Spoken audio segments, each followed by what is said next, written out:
ये जो क्वेश्चन आपको दिखाई दे रहा है ना, ऐसा क्वेश्चन आपकी बोर्ड एग्जाम में जो गणित का जो पेपर होता है उसमें 100% एक नंबर में ऐसा पूछा जा सकता है।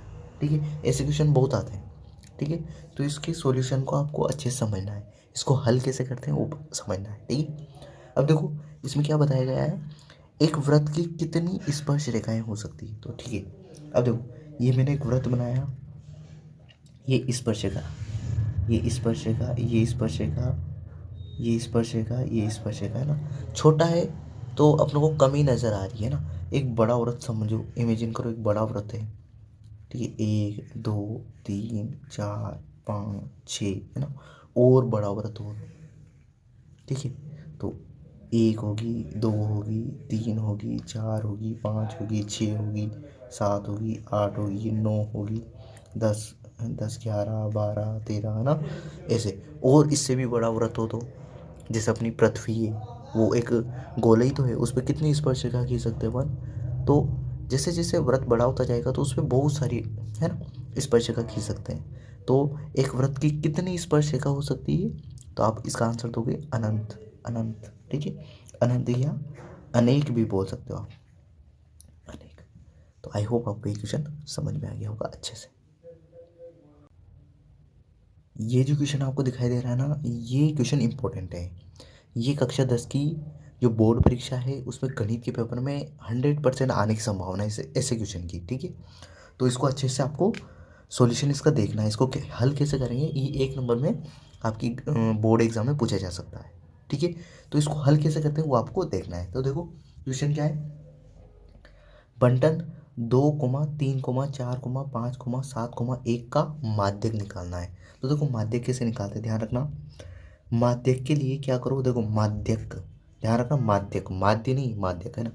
सबसे पहले क्या करो, इनको आरोही क्रम में जमा लो। आरोही क्रम क्या होता है, छोटी संख्या से बड़ी संख्या की ओर बढ़ता हुआ क्रम।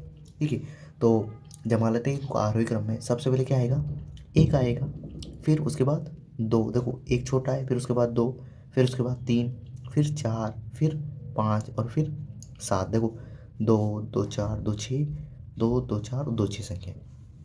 अब कुछ मत करो, एक आगे से एक पीछे से काटो संख्याओं को, जैसे आगे से इधर से काट दी, एक पीछे से काट दी, फिर एक आगे से एक पीछे से। अब देखो बीच में दो संख्याएं बची, जब दो संख्याएं बची बीच में तो क्या करो, इन दोनों को जोड़ो। 3 और 4 को मैंने जोड़ा, ठीक है, जोड़ना और इसमें 2 का भाग दे देना। जैसे 3 और 4 को जोड़ा तो कितना है 7, और 7 में 2 का भाग देंगे कितना आएगा 3.5। तो इसका राइट आंसर क्या हो जाएगा 3.5। और यदि बीच में एक ही संख्या बची, जैसे यहाँ एक और संख्या होती बीच में, इसको काट के इसको काट देते और बीच में एक ही संख्या होती तो वही अपना आंसर था। यदि बीच में दो संख्याएं बची तो दोनों को जोड़ के 2 का भाग दे देना आपको, दोनों को जोड़ के 2 का भाग दे देना, आपका राइट आंसर आ जाएगा माध्यक में, है ना। और यदि बीच में एक ही संख्या बचे तो वही अपना क्या है, तो होता है माध्यक होता है। आई होप ये क्वेश्चन आपने समझ के आपका 1 नंबर पक्का कर लिया होगा। ठीक है, ये जो क्वेश्चन आपको दिखाई दे रहा है ना, ऐसा क्वेश्चन आपकी बोर्ड परीक्षा में जो गणित का जो पेपर होता है उसमें 1 नंबर में पूछा जा सकता है। ठीक है, इंपॉर्टेंट क्वेश्चन है, अच्छे से आपको समझना है। ठीक है, तो देखो क्वेश्चन में क्या बोला गया है, वृत्त की वह जीवा जिसकी लंबाई वृत्त की त्रिज्या से 2 गुनी हो। ठीक है, तो अपनों को ऐसी वृत्त की जीवा की लंबाई बतानी है, उस वृत्त की जीवा को बताना है जो त्रिज्या की क्या हो, 2 गुनी हो। तो ध्यान रखना, ये वृत्त होता है, ठीक है, इसका केंद्र होता है, और केंद्र से जो परिधि तक की दूरी होती है इसको बोलते हैं अपन त्रिज्या। और इसकी जो दुगनी, देखो ये त्रिज्या है, त्रिज्या की दुगनी, त्रिज्या की दुगनी को बोलते हैं अपन व्यास। क्या बोलते हैं, जो त्रिज्या की दुगनी होती है उसको क्या बोलते हैं, व्यास बोलते हैं, व्यास। और व्यास बराबर होता है, इसको डी से दर्शाते हैं, डी बराबर 2 गुणा आर, मतलब त्रिज्या का दुगुना। व्यास क्या होता है, इस त्रिज्या का दुगुना होता है। तो इसका राइट आंसर क्या हो जाएगा, आई होप आप समझ गए होंगे। तो व्यास, तो वृत्त की वह जीवा, कौन सी जीवा, व्यास है, जिसकी लंबाई क्या होती है, वृत्त की त्रिज्या से दुगुनी होती है। आई होप आपको क्लियरली समझ में आ गया होगा। ये जो क्वेश्चन आपको दिखाई दे रहा है ना, ये क्वेश्चन आपकी बोर्ड परीक्षा जो गणित का पेपर होता है उसमें 1 नंबर में पूछा जा सकता है। इंपॉर्टेंट क्वेश्चन है, ऐसे क्वेश्चन पूछे जा सकते हैं। ठीक है, तो इसका जो अपन सॉल्यूशन करेंगे उसको आपको अच्छे से समझना है, ध्यान रखना इस बात का, है ना। अब देखो इस क्वेश्चन में क्या पूछा गया है, किसी श्रेणी का बहुलक मूल्य होता है। किसी भी अपने को श्रेणी दे दी, कोई मान दे दी, कोई आंकड़े या कोई राशियां दे दी, तो उसका अपने को पूछा है कि बहुलक क्या होता है। अपने को उसको क्या बताना है, बहुलक। देखो पहला ऑप्शन दे रखा है अपने को मध्यवर्ती मान, दूसरा ऑप्शन दे रखा है सर्वाधिक बारंबारता वाला मूल्य, तीसरा ऑप्शन दे रखा है न्यूनतम बारंबारता मूल्य, और डी दे रखा है अपने को सीमांत मूल्य। तो ध्यान रखना जो बहुलक होता है ना, बहुलक, बहुलक, बहुलक का मतलब ही होता है जो बहुत बार आ रहा है, बहुत बार आ रहा है, आ रहा है, या फिर अपन बोल सकते हैं ज़्यादा बार आ रहा है। मतलब कोई भी संख्या जो ज़्यादा बार आ रही है ना, या फिर बहुत सी बार आ रही है, ठीक है, तो वो क्या होता है, बहुलक। ठीक है, जो ज़्यादा बार आ रहा है वो अपना बहुलक होता है। तो इसमें देखो कौन सा ऑप्शन बता रहा है, तो देखो ये वाला ऑप्शन, ऑप्शन नंबर 20 का राइट आंसर हो जाएगा सर्वाधिक बारंबारता वाला मूल्य। बारंबारता मतलब जो बार बार आ रहा है, बारंबारता, जिसकी बारंबारता क्या है, सबसे ज़्यादा है। ठीक है, वही क्या होगा, अपना बहुलक। ठीक है, तो ध्यान रखना बहुलक क्या होता है, जो सर्वाधिक बारंबारता वाला मूल्य। ठीक है, ब से ब भी ध्यान रखना, ब से बहुलक, ब से बारंबारता। ठीक है, इस तरह से रिलेट कर लेना। ठीक है,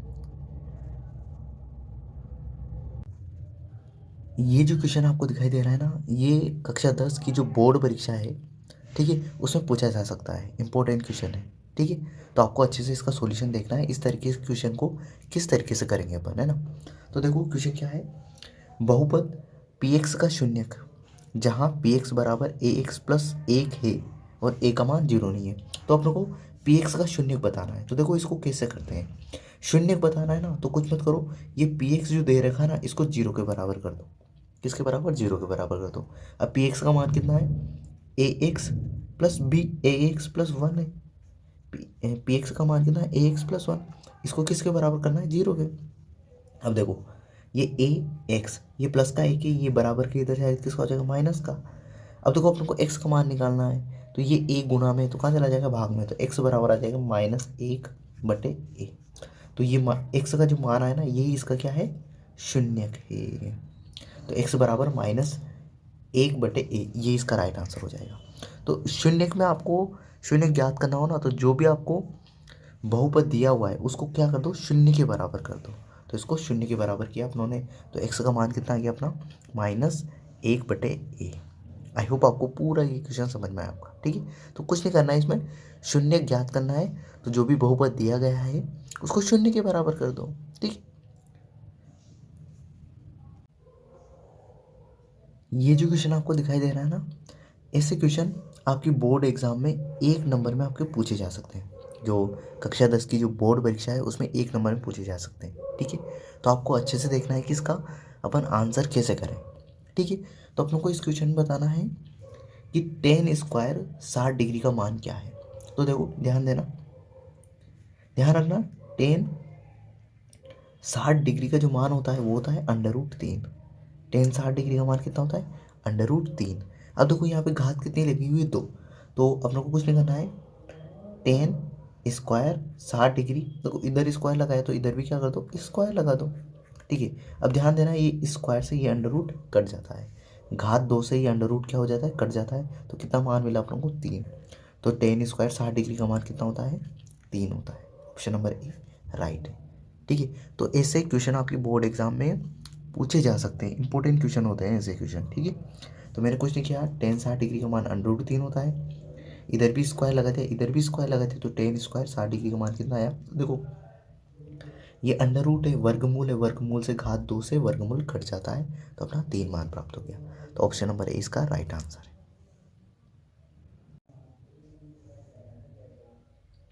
ये जो क्वेश्चन आपको दिखाई दे रहा है ना, ये क्वेश्चन आपकी बोर्ड परीक्षा में, जो गणित की जो बोर्ड परीक्षा होती है, ठीक है, उसमें एक नंबर में पूछा जा सकता है। ठीक है, तो गणित के जो पेपर में एक नंबर में ऐसे क्वेश्चन आ सकते हैं। ठीक है, तो देखो इसको समझते हैं, निम्नलिखित एपी, एपी मतलब अर्थमेटिक प्रोग्रेशन, इसको बोलते हैं हिंदी में समांतर श्रेणी, एपी मतलब समांतर श्रेणी के लिए सार्वंतर बताना आप लोगों को, ठीक है। ये एपी दे रखी है, एपी इसका सार्वंतर बताना है। तो ध्यान रखना, सार्वंतर क्या होता है, सार्व अंतर, ठीक है। कोई भी लगातार दो पदों को घटा दो, मतलब जैसे ये वाला पद है, ये देखो पहला, इसको A1 बोलते हैं, इसको A2, A3, A4। तो कुछ नहीं करना है आपको, A2 माइनस A1 करना है, ठीक है। या फिर आप ऐसे भी कर सकते हो, A3 माइनस A2, ठीक है। या फिर आप A4 माइनस A3, मतलब ये A1 है, ठीक है, ये A2 है, ये A3 है, ये A4 है। तो आप कोई से भी लगातार दो पदों को घटा लो, है ना। जैसे A2 माइनस A3 है ना, सॉरी A4 माइनस A3। तो देखो A2 का मान कितना है, 1/4, 1/4 माइनस A1 का मान कितना है, 3/4, ठीक है। तो देखो घटाते हैं तो 4 और 4, तो ये 4 नीचे, ये 1 और ये -3, 3 में से 1 घटाएंगे तो बचेंगे 2/4। अब देखो 3, 3 और 1, 1 मतलब 3 में से 1 घटाए तो 2 बचा। अब देखो 1 और 3 में बड़ा कौन सा है, 3 है, ठीक है। थोड़ा सा इधर समझो, देखो इसको वापस समझ लेना, इसको यहाँ से 3 में से अपनों ने 1 घटाया तो कितना बचा, 2, ठीक है। अब 3 और 1 है, ठीक है। अब 3 के आगे माइनस का चिन्ह है, 1 के आगे प्लस का चिन्ह है, ठीक है। तो अपनों को यहाँ पे एक चिन्ह लगाना होगा, किसका, प्लस का आएगा, माइनस का आएगा। अब यहाँ समझना, 1 और 3 में बड़ा कौन सा है, तो 3 है, और 3 के आगे किसका चिन्ह है, माइनस का। तो यहाँ चिन्ह किसका आ जाएगा, माइनस का। तो -2/4, और इसको क्या लिख सकते हैं, -1/2, 2 एकम 2, 2 दूनी 4, तो -1/2 इसका राइट आंसर होगा, ऑप्शन नंबर सी, ठीक है। तो बस यहाँ पे ध्यान रखना है, इस जगह थोड़ा सा चिन्ह का ध्यान रखना है ना। जैसे 3 बड़ा है और बड़ी संख्या के आगे माइनस का चिन्ह है, तो चिन्ह किसका आएगा, आंसर में माइनस का आएगा। तो ऑप्शन नंबर सी अपना राइट आंसर हो जाएगा। तो सार्वंतर कैसे निकालते हैं, किन्हीं भी लगातार दो पदों को घटा दो, ठीक है, वही अपना क्या हो जाएगा, सार्वंतर हो जाएगा, ठीक है।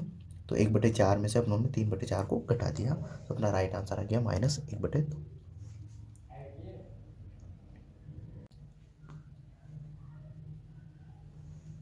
ये जो क्वेश्चन आपको दिखाई दे रहा है ना, ऐसा क्वेश्चन आपकी बोर्ड परीक्षा में जो गणित का जो पेपर होता है उसमें 1 नंबर में पूछा जा सकता है। तो इम्पोर्टेंट क्वेश्चन है, अच्छे से आपको पूरा समझना है, पूरा वीडियो देखोगे आपको अच्छे से समझ में आएगा। देखो इसका सॉल्यूशन अपन कैसे करेंगे, इसका हल, है ना। अब देखो क्वेश्चन क्या है, उस समांतर श्रेणी जिसका nवां पद ये दे रखा, आपको nवां पद दे रखा है, का सार्वंतर है।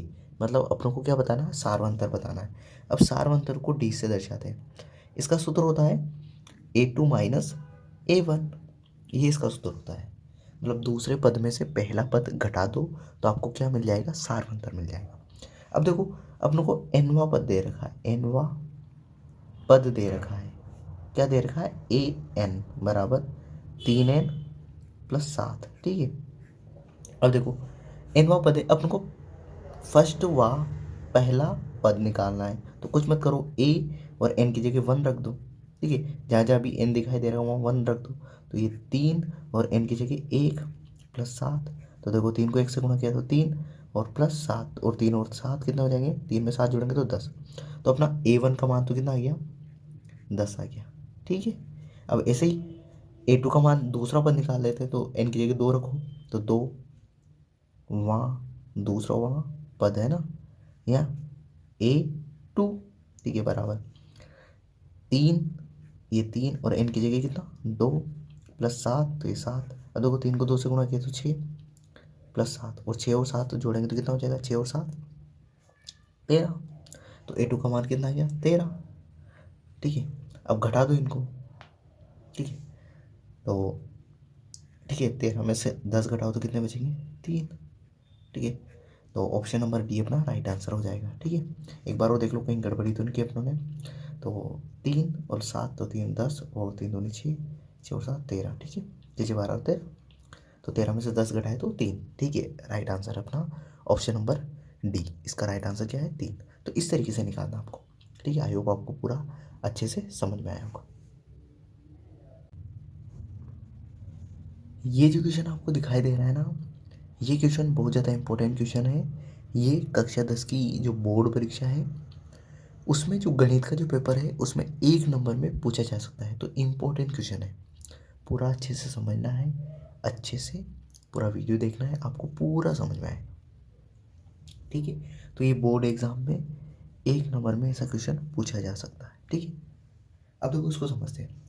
एक साथ दो पांचों को उछाला जाता है, संख्याओं का योग, संख्याओं का योग 7 होने की प्रायिकता बतानी, ठीक है। अब देखो दो पांचों को उछालेंगे ना, दो पांचों को, पांचों की उछाल, उछालने पे कुल परिणाम कितने बनते हैं, कुल परिणाम, जो कुल परिणाम बनते हैं ना दो पांचों को उछाल पे, वो 6 × 6, 6 को 6 से गुणा करेंगे तो 36, तो कुल परिणाम कितने बनते हैं 36, ये ध्यान रखना आपको। दो पांचों की उछाल के कुल परिणाम कितने बनते हैं 36। अब देखो एक पांच है, एक पांच में कितनी संख्या होती है, तो देखो 1 2 3 4 5 और 6, ये 6 संख्या होती है। दूसरे पासे में भी ये 6 संख्या होंगी, ठीक है। दूसरे पासे, पहला पासा दूसरा पासा, दो पासों को उछाल रहे हैं तो उस पहले पासे में ये है तो दूसरे पासे में भी यही संख्या होंगी। अब देखो यहाँ से समझो, अब देखो संख्याओं का योग 7, अब देखो संख्याओं का योग करो, 7 कब कब बनेगा, तो देखो एक में मैंने जोड़ा 6 तो बना मेरा 7, और मैं देखो 6 में एक भी तो जोड़ सकता हूँ, एक में 6 जोड़ूंगा तो भी 7 बनेगा, 6 में एक जोड़ूंगा तो भी क्या बनेगा 7, ठीक है। तो एक तो ये हो गया मेरा, ठीक है, दूसरा ये हो गया। अब देखो देखो दो में मैं 5 जोड़ता हूँ तब भी 7 बनता है, या फिर मैं 5 में 2 जोड़ूँ तब भी 7 बनता है, ठीक है। या फिर मैं 3 में 4 जोड़ूँ तो भी मेरा कितना 7 बनता है, ठीक है। और या फिर 4 में 3 जोड़ूँ तब भी कितना बनता है 7, ठीक है। तो देखो ये है, अब देखो मैं आगे कोई भी जोड़ूंगा तो 7 नहीं बनेगा मेरा, इनके अलावा कोई 7 नहीं बनेगा। अब देखो ये पहले पासे में अंक थे, दूसरे पासे में भी ये अंक होंगे, दूसरे पासे में भी ये अंक होंगे, 1 2 3 4 5 6, है ना। अब देखो अब अपने को दोनों पासों पे संख्याओं का योग बताना है, 7 आने की प्रायिकता। तो संख्याओं का योग करके देखा तो ये इतने अनुकूल परिणाम बन रहे हैं, ये इतने गिन लो इनको, 1 2 3 4 5 6, टोटल कितने अनुकूल परिणाम बन रहे हैं अपने 6। तो कुछ मत करो, ध्यान रखो जब भी प्रायिकता निकलनी लिखनी है आपको, प्रायिकता किसकी लिखनी है आपको, संख्याओं का योग, पी मतलब प्रायिकता, संख्याओं का योग 7 आने की, कितने आने की 7 आने की, ये प्रायिकता लिखनी है आपको। तो ये बराबर, अब देखो नीचे बटे में तो आएगा कुल परिणाम, तो कुल परिणाम कितने अपने 36 है, तो नीचे तो हमेशा 36 आएगा। दो पासों की उछाल की कुल परिणाम 36 है तो बटे में तो हमेशा 36 आएगा। अब देखो संख्या का योग कितनी बार आ रहा है, 7 कितनी बार आ रहा है, तो गिनो 1 2 3 4 5 6, 6 बार आ रहा है तो 6 को ऊपर लिख दो। अब इसको थोड़ा काट दो, 6 कम 6, 6 को 6 बार गुणा करेंगे तो 36, तो इसका मान आ जाएगा अपना 1/6, ऊपर तो बचा 1 और नीचे बचा 6, तो ये इसका राइट आंसर आ गया 1/6।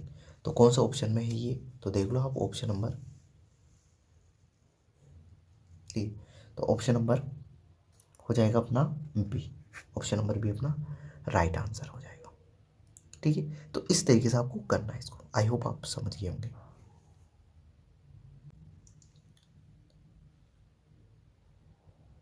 ये जो क्वेश्चन आपको दिखाई दे रहा है ना, ऐसा क्वेश्चन आपकी जो बोर्ड परीक्षा है उसमें जो गणित का पेपर है उसमें 1 नंबर में पूछा जा सकता है, इम्पोर्टेंट क्वेश्चन है, ठीक है। तो आपको पूरा वीडियो अच्छे से देखना है और अच्छे से समझना है, ठीक है। अब देखो इस क्वेश्चन में क्या बताया गया है उसको समझते हैं और इसका सॉल्यूशन हल करते हैं, ठीक है। यदि त्रिभुज ABC में D भुजा BC का मध्य बिंदु हो और ये दे रखा आप लोगों को हो तो इस x का मान बताना है, ठीक है। अब देखो समझो इसको, एक त्रिभुज दे रखा आप लोगों को ABC, तो सबसे पहले एक त्रिभुज बना लेते हैं, ये ABC अपनों ने त्रिभुज बना लिया, ABC, ठीक है, त्रिभुज बना लिया अपनों ने। अब अपनों को त्रिभुज ABC में D भुजा BC का मध्य बिंदु है। अब देखो BC भुजा ये रही, B और C, इसका मध्य बिंदु, मध्य मतलब बीच में, ये डी दे रखा है, मध्य बिंदु डी हो तो अपन को ए बी की घात 2 प्लस ए सी की घात 2 बराबर एक्स कोष्टक बी डी की घात 2 प्लस ए डी की घात 2, तो इस एक्स का मान बताना। ठीक है, अब देखो क्या करो, इस ए को इस डी से मिला दो। ठीक है, अब देखो इसको अपने को पता है नहीं, पर अपने को मानना है कि यहाँ जो मध्य बिंदु है ना, ये 90 डिग्री पे है। कितने डिग्री पे है? 90 डिग्री का कोण बना रहा है। कितने डिग्री का? 90।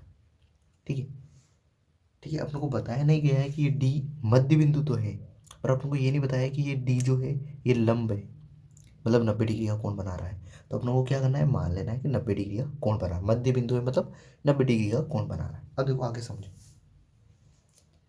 अब देखो यहाँ पे समझना, ये मध्य बिंदु है, ये डी मध्य बिंदु है, तो ये वाली जो दूरी है ये वाली दूरी के बराबर होगी। मतलब देखो यहाँ से लिख सकता हूँ मैं बी डी बराबर हो जाएगा डी सी के। क्यों हो जाएगा? क्योंकि डी मध्य बिंदु है बी सी का, मध्य बिंदु मतलब मध्य में, तो ये वाली दूरी और ये वाली दूरी, देखो ये वाली और ये वाली दोनों क्या हो जाएगी? बराबर। ठीक है, आपको समझ में आया पूरा। अब देखो मैं त्रिभुज ए बी डी में, त्रिभुज ए बी डी की बात कर रहा हूँ, ए बी और डी। अब देखो ये एक 90 डिग्री का कोण है। ठीक है, तो एक समकोण त्रिभुज हो गया, ए बी डी क्या हो गया? एक समकोण त्रिभुज हो गया। अब समकोण त्रिभुज है तो इसमें क्या लगाऊंगा? पाइथागोरस प्रमेय। अब देखो ये 90 डिग्री का कोण है, 90 डिग्री के सामने की जो ये भुजा है ये कर्ण है अपनी। ठीक है, ये अपना हो जाएगा लंब और ये हो जाएगा नीचे वाला आधार। ठीक है, तो पाइथागोरस प्रमेय होती है हमारी कर्ण की घात 2 बराबर आधार की घात 2 प्लस लंब की घात 2। कर्ण क्या है अपना? ए बी, तो ये ए बी की घात 2 बराबर आधार क्या है? आधार है अपना बी से लेके डी तक, तो बी डी, तो ये बी डी की घात 2 प्लस लंब कितना है अपना? ए डी, तो ये ए डी की घात 2। ठीक है, ये तो हो गया अपना त्रिभुज ए बी डी में। अब ऐसा का ऐसा ही अपन कर लेते हैं त्रिभुज ए सी डी में, त्रिभुज ए सी डी में वापस वही पाइथागोरस प्रमेय, कर्ण की घात 2 बराबर आधार की घात 2 प्लस लंब की घात 2। अब देखो ये 90 डिग्री का कोण है इधर वाला, तो इसके सामने एक भुजा ये क्या हो जाएगी? कर्ण। ये अपना लंब है, ये अपना हो जाएगा आधार। ठीक है, आधार, तो कर्ण का मान हो जाएगा अपना ए सी, तो ये ए सी की घात 2 बराबर आधार है अपना डी सी की घात 2 प्लस लंबे अपना ए डी, तो ये ए डी की घात 2। ठीक है, अब इसको तो मान लो आप समीकरण 1 और इसको मान लो आप समीकरण 2। ठीक, अब इन दोनों को जोड़ दो, समीकरण 1 और समीकरण 2 को जोड़ने पर। ठीक है, तो देखो बराबर के इधर, देखो बराबर के इधर क्या है? ए बी स्क्वायर, और बराबर के इधर क्या है? ए सी स्क्वायर, तो ये दोनों जुड़ जाएंगे। तो देखो ए बी की घात 2 प्लस ए सी की घात 2 बराबर, ये दोनों लिखूंगा मैं बी डी की घात 2 प्लस ए डी की घात 2 प्लस इधर डी सी की घात 2 प्लस ए डी की घात 2। अब देखो ए डी और ए डी, तो कितने ए डी हो जाएंगे? 2 ए डी। ठीक है, अब देखो बी डी और डी सी, देखो बी डी बराबर क्या है? डी सी है। तो मैं देखो यहाँ देखो, अब इस क्वेश्चन में हो, यहाँ आप लोग को दे रखा है, तो ए डी दे रखा है और एक क्या दे रखा है? बी डी दे रखा है। तो ये डी सी की जगह क्या लिख दूंगा मैं? डी सी की जगह क्या लिखूंगा मैं? बी डी लिखूंगा, क्योंकि ये दोनों बराबर है। तो इस डी सी की जगह क्या लिख सकता हूँ मैं? बी डी, क्योंकि दोनों क्या है? बराबर। तो देखो ए बी की घात 2 प्लस ए सी की घात 2 बराबर, देखो ए डी और ए डी ये तो हो जाएंगे 2 ए डी की घात 2 प्लस ये बी डी की घात 2 प्लस इस डी सी की जगह क्या लिख दिया मैंने? बी डी सी की जगह क्या लिख दिया? बी डी, क्योंकि दोनों बराबर है। तो डी सी की जगह लिख दिया मैंने बी और डी, इसकी घात कितनी होगी? 2। ठीक है, अब देखो ये 2 ए डी की घात 2 प्लस बी डी, और बी डी कितने हो जाएंगे 2, बी डी की घात 2। तो देखो यहाँ पे भी 2 है, यहाँ पे भी 2 है, तो 2 को क्या ले लो बाहर, कॉमन ले लो, तो 2 इधर आ जाएगा, ए डी की घात 2 प्लस बी डी की घात 2,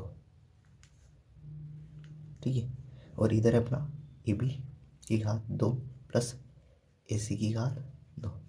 अब देखो इस x की जगह क्या आएगा, तो आपको मालूम हो गया होगा कि x की जगह क्या आएगा 2। तो अपना राइट आंसर है ऑप्शन नंबर बी, ठीक है। तो x की जगह क्या है, देखो ये और ये सेम है इसमें, तो x की जगह क्या है 2 है। आई होप आपको पूरा क्लियरली समझ में आ गया होगा, ठीक है।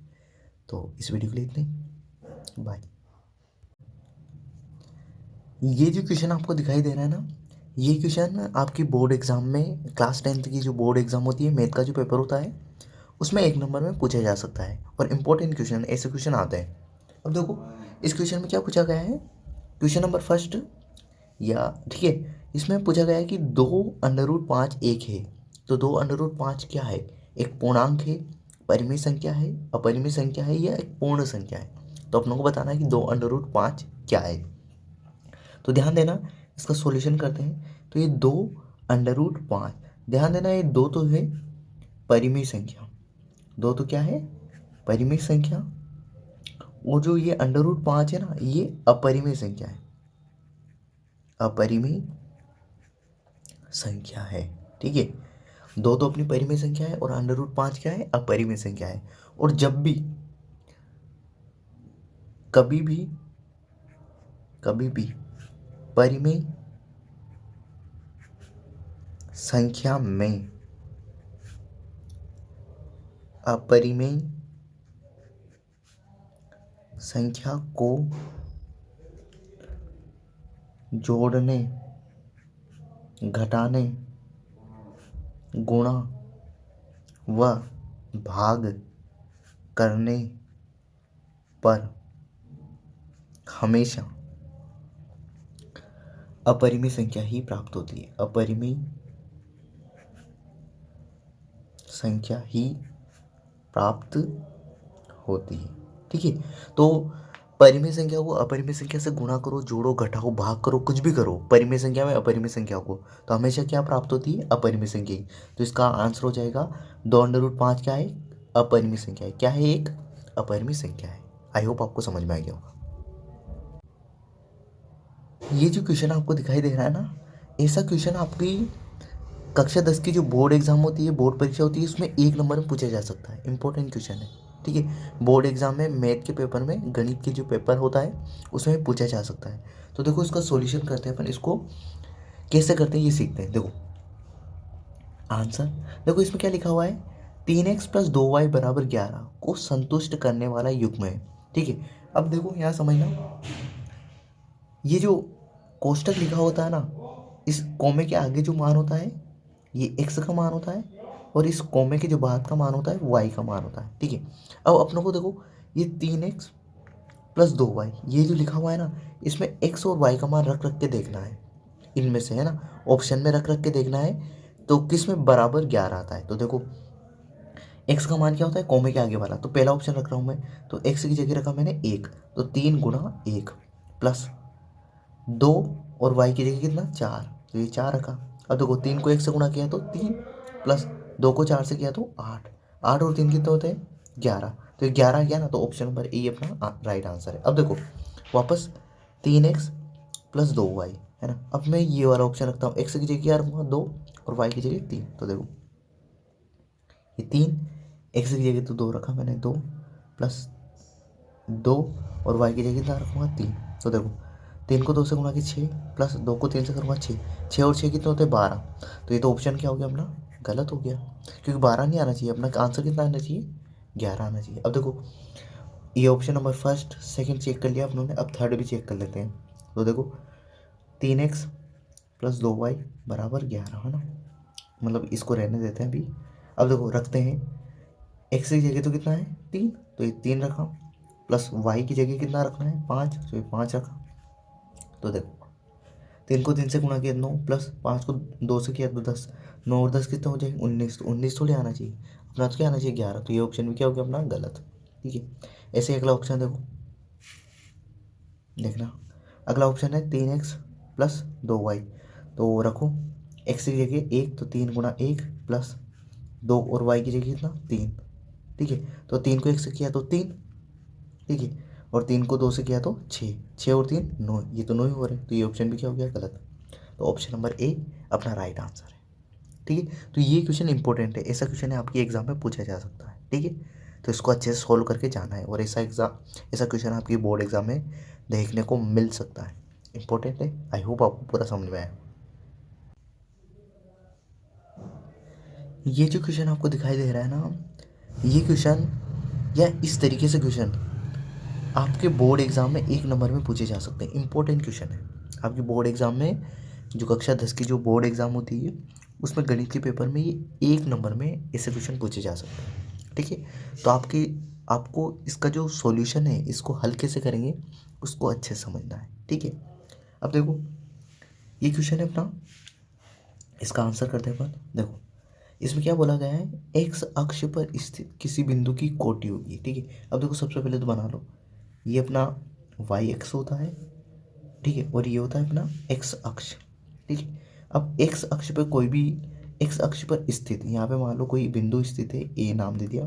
ठीक है, स्थित किसी बिंदु की कोटि होगी। अब देखो एक्स अक्ष पे ध्यान रखना, कोई भी बिंदु है तो उसके जो कोऑर्डिनेट होते हैं, उसके निर्देशांक होते हैं, उसमें वाई का जो मान होता है वो क्या होता है 0 होता है। ठीक है, यहाँ पे इस लाइन पे अपन कोई भी बिंदु बनाएंगे ना, तो उसमें वाई का मान क्या होता है 0 होता है। एक्स वाली लाइन पे वाई का मान क्या होता है 0। एक्स का मान तो यहाँ पे कुछ भी हो सकता है, जैसे ए बिंदु दे रखा तो ए मान है। ठीक है, अब देखो तो ये एक्स अक्ष पे कोई बिंदु अपनों ने ले लिया ए, ए जिसके निर्देशांक ए कोमा 0, क्योंकि अपनों को पता है एक्स अक्ष पे वाई का मान कितना होता है 0। अब ध्यान रखना ये जो बिंदु है इसकी अपनों को कोटि बतानी है। ठीक है, अब ध्यान रखना जो कोटि क्या होती है, तो कोटि जो होती है ना वो वाई का मान होता है, वाई के मान को कोटि कहते हैं, कोटि कहते हैं। तो एक्स अक्ष पर स्थित ये बिंदु है, इसकी कोटि क्या हो जाएगी 0, शून्य है ना, तो इसका राइट आंसर क्या हो जाएगा ऑप्शन नंबर बी। ठीक है, और ध्यान रखना एक्स के मान को कोटि के, एक्स के मान को भुज बोलते हैं। ध्यान रखना एक्स का मान इधर लिख देता हूँ, एक्स के मान को भुज कहते हैं, भुज कहते हैं। ठीक है, तो एक्स के मान को तो भुज कहते हैं और वाई के मान को क्या बोलते हैं कोटि। तो इसका राइट आंसर हो जाएगा ऑप्शन नंबर बी 0।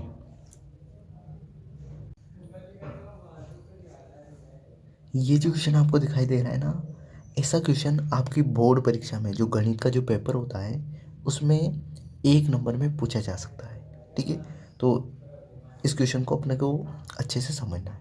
ठीक है, तो ये बोर्ड परीक्षा में 1 नंबर में आ सकता है ऐसा क्वेश्चन। ठीक है, अब देखो इसमें क्या बताया गया है, 50 मीटर ऊंचे एक, देखो 50 मीटर ऊंचे एक प्रकाश स्तंभ के, देखो यहाँ पे बना देता हूँ मैं, ये 50 मीटर ऊंचा एक प्रकाश स्तंभ, स्तंभ के शिखर, शिखर यहाँ से, शिखर से किसी नाव का, जैसे यहाँ पे कोई नाव है, ठीक है यहाँ पे कोई नाव है।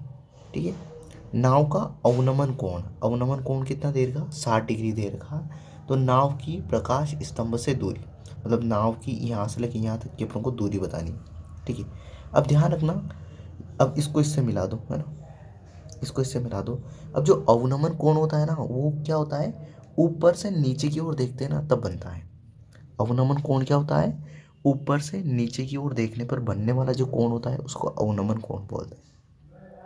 वापस रिपीट कर रहा हूँ मैं, ऊपर से नीचे, जैसे आप अपने घर की छत पे खड़े हो, वहाँ से आप नीचे की तरफ देखते हो तो कौन सा कोण बनेगा, अवनमन कोण। जब आप, ठीक है, आपकी छत पर पतंग उड़ा रहे हो तो आप नीचे से ऊपर की ओर पतंग की ओर देखोगे तो कौन सा कोण बनेगा, उन्नयन कोण। तो अवनमन कोण क्या होता है और उन्नयन कोण क्या होता है, ध्यान रखना, उन्नयन कोण तो नीचे से ऊपर की ओर देखने पर बनता है और अवनमन कोण होता है ऊपर से नीचे की ओर, और दोनों ही कोण क्षैतिज रेखा के साथ बनते हैं। क्षैतिज रेखा कौन सी होती है, एक्स वाली लाइन को अपन क्षैतिज रेखा बोलते हैं। ठीक है, तो दोनों ही कोण किस रेखा के साथ बनते हैं? क्षैतिज रेखा के। उन्नयन कोण हो गया या अवनमन कोण हो गया, वो दोनों कौन सी रेखा के साथ बनते हैं? क्षैतिज रेखा। अब देखो यहाँ पे बोला गया है कि अवनमन कोण, अवनमन कोण क्या होता है? जो ऊपर से नीचे की ओर, ऊपर से नीचे की ओर देखने पर बनता है। अब देखो यहाँ पे ध्यान रखना, ये कोण यदि आपने देखो ऊपर से यहाँ थे नीचे की ओर देख रहे हैं, तो ये यदि आपने ये 60 डिग्री लिख दिया, 60 डिग्री आपने लिख दिया इसको, तो ये गलत लिख दिया आपने, ये गलत है। क्यों गलत है? क्योंकि ये जो कोण है ना, ये देखो ऊर्ध्वाधर रेखा के साथ बन रहा है, ऊर्ध्वाधर रेखा के साथ बन रहा है, तो ये क्या है?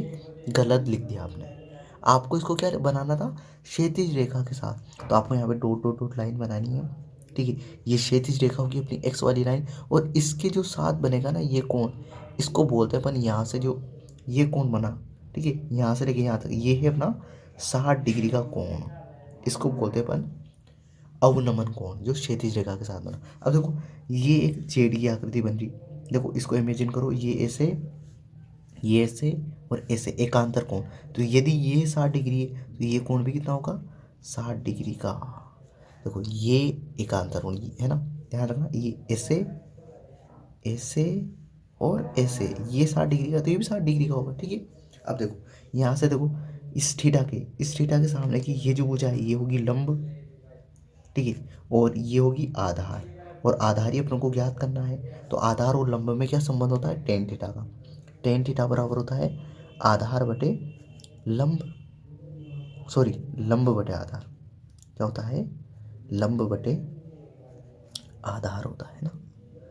अपन ऐसे भी लिख सकते हैं LAL बटे KKA, तो ये होता है अपना लंब बटे आधार। ठीक है, तो टेन थीटा बराबर होता है लंब बटे आधार, तो टेन थीटा, थीटा की जगह कितना है? 60 डिग्री, बराबर अपना लंब तो कितना है? 50, और आधार कितना है अपना? आधार को मान लो आप x, तो ये नीचे x। ठीक है, अब देखो आगे समझना इसको, आगे समझो। टेन 60 डिग्री का मान होता है √3, ठीक है, बराबर 50 बटे x। ठीक है, अब √3 के नीचे कुछ नहीं तो क्या है? 1। अब इसे x को तो इधर गुणा कर दो, तो ये आ जाएगा अपना √3x बराबर 1 को इधर गुणा किया तो कितना आ गया? 50। ठीक है, अब अपने को x का मान निकालना है, तो ये √3 गुणा में कहाँ चला जाएगा? भाग में, तो x बराबर आ जाएगा 50 बटे √3। ठीक है, ये अपना क्या है? आंसर है। तो ऑप्शन नंबर कौन से में है? तो आप देख सकते हो ऑप्शन नंबर बी में। ठीक है, ऑप्शन नंबर बी अपना राइट आंसर है। तो यहाँ पे थोड़ा सा ध्यान रखना, टेन थीटा बराबर क्या होता है? लंब बटे आधार। ठीक है, ये साइन थीटा का मान होता है, ये कोस थीटा का, और ये टेन थीटा का, तो लंब बटे आधार। ठीक है, तो आई होप ये पूरा क्वेश्चन आपको समझ में आ गया हो। देखो ये जो क्वेश्चन आपको दिखाई दे रहा है ना, ये ऐसा जो क्वेश्चन है आपकी बोर्ड परीक्षा में जो गणित का पेपर होता है उसमें 1 नंबर में पूछा जा सकता है। इंपॉर्टेंट क्वेश्चन है, ऐसे क्वेश्चन आने की बहुत ज़्यादा संभावना होती है। ठीक है, तो अब देखो इसका अपन को हल कैसे करना है उसको अच्छे से समझना है। ठीक है, तो देखो इसको हल करते हैं अपन। तो देखो दो गोलों के आयतनों का अनुपात, ठीक है, तो गोले का जो आयतन होता है उसका अनुपात दे रखा है दो गोलों का। कितने गोलों का? दो गोलों का अनुपात दे रखा है आपको 64:27 है। तो उनके पृष्ठीय क्षेत्रफलों का अनुपात बताना आप लोगों को। ठीक है, अब देखो इसको अच्छे समझते हैं अपन। देखो माना कि एक गोला ए है एक बी है, इन दोनों की जो आयतन का अनुपात है AV और BV, मतलब V मतलब वॉल्यूम, वॉल्यूम ऑफ ए, मतलब ए जो गोला है उसका आयतन, वॉल्यूम को बोलते हैं आयतन। ठीक है, AV लिख दिया मैंने। ये इसका मान कितना दे रखा है अपने को? 64/27 दे रखा। अब देखो पहले गोले का जो आयतन का जो सूत्र है, जो गोले का जो आयतन का सूत्र होता है वो 4/3 पाई r³ होता है। अब देखो यहाँ त्रिज्या है, तो ए गोले की बात करें तो ए नाम दे दिया अपनों को, है ना। अब देखो दूसरा गोला है तो इसका भी 4/3 पाई r³, और ये बी है तो बी नाम दे दिया अपनों, मान लिया अपनों ने। ये दे रखा अपनों को 64/27। अब देखो 3/4 से 3/4 कट गया, पाई से पाई कट गया, तो अपना यहाँ से क्या मान प्राप्त हुआ अपनों को? r³, मतलब r⁴ बटे r⁵ बराबर मिल रहा अपनों को 64/27। अब ध्यान रखना इस 64 को अपन क्या लिख सकते हैं, 4 × 4 × 4, और इस 27 को लिख सकते हैं 3 × 3 × 3। ठीक है, अब देखो वापस देखना समझना, r⁴ अब देखो 4 कितनी बार गुणा है, 3 बार। 64 को देखो 4 को 4 से करो गुणा करो 16, और 16 को 4 से गुणा करोगे तो 64 आ जाएगा। ठीक है, 3 को 3 से किया 9, 9 को 3 से किया तो 27, ये आ जाएगा। तो अपनों ने इसे टुकड़ों में लिख दिया। अब देखो 4 कितनी बार गुणा है, 3 बार, तो 4 की घात कितनी है यहाँ पे 3। ठीक है, 3 कितनी बार गुणा है, 3 बार, तो 3 की घात कितनी है 3। अब देखो ये 3 की घात 3 से, ये 3 की घात 3 कट गया, ये 3 की घात 3 से 3 की घात 3 कट गया। तो देखो यहाँ से अपनों को क्या मान मिला, यहाँ से अपनों को मान मिला, ठीक है, यहाँ से अपनों को त्रिज्या का मान मिल गया RA, इसका मान मिल गया अपनों को 4, और RA/RB इसका मान मिल गया 4/3। ठीक है, ये बराबर है ना। अब देखो अपनों को क्या निकालना था, उनके पृष्ठीय क्षेत्रफलों का अनुपात बताना था। अब जो पृष्ठीय क्षेत्रफल का सूत्र होता है वो होता है 4πr²। ठीक है, बटे RA है तो RA, और 4πRB का स्क्वायर। ठीक है, अब ये मान रख दो यहाँ, देखो 4 से 4 कट जाएगा, पाई से पाई कट जाएगा। अब हम लोग को RA और RB का मान बताना है, मतलब RA का स्क्वायर RB का स्क्वायर। तो यह मान रख देते हैं, RA का मान कितना है 4, तो 4 का स्क्वायर बटे 3, RB का मान 3 है तो 3 का स्क्वायर, तो 4 का स्क्वायर कितना होता है 16, और 3 का स्क्वायर कितना होता है 9। तो अपना आंसर क्या आ जाएगा 16/9, और इसको क्या बोलते हैं अपन 16:9। तो ये जिस ऑप्शन में है वही अपना राइट आंसर है। तो उनके पृष्ठीय क्षेत्रफल का अनुपात क्या हो जाएगा 16:9। अब देखो कौन से ऑप्शन में है, तो ऑप्शन नंबर डी में 16:9। ठीक है, इस 16:9 को अपन ये भी लिख सकते हैं 16/9, ये भी सही है ना। आई होप आपको समझ में आ गया हो।